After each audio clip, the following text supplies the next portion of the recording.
अस्सलाम वालेकुम, आप देख रहे हैं PA न्यूज़ HD और मैं हूं आपके होस्ट सादिया बतूल। शामिल करते हैं आज की अहम खबर शामिल करते हैं PA न्यूज़ के CEO महर लियाकत अली की रिपोर्ट के मुताबिक पाकिस्तान का बहुत बड़ा सनती शहर गुजरांवाला यहाँ रात को लगता है कि ये रोशनियों का शहर है और अखबारात में इंतजामिया को खुशआमदादी अफराद मुबारकबाद देते हुए नजर आते हैं, मगर अफसोस गरीब आदमी की सेहत के साथ खिलवाड़ हो रहा है। जहां मुमकिन सेहत के नाम पर कोई सहूलत नजर नहीं आ रही, गरीब आदमी को अस्पताल में दाखिल करवाना ऐसे है जैसे इटली का वीज़ा लेकर देना।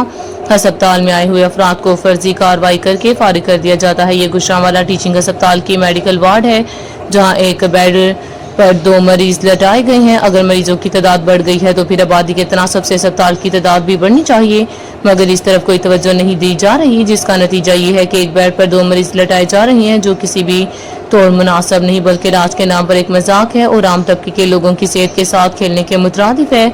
ज़रूरत इस अमर की है ये फोटो सेशन के दौरों की बजाय मरीजों की तादाद बढ़ने पर बेड्स बढ़ाए जाएं ताकि मरीजों के इलाज के नाम पर इस तरह की तौहीन ना हो। न्यूज़ स्टूडियो से अब तक के लिए इतना ही। मजीद खबरों और अपडेट्स के लिए देखते रहिए PA न्यूज़ HD।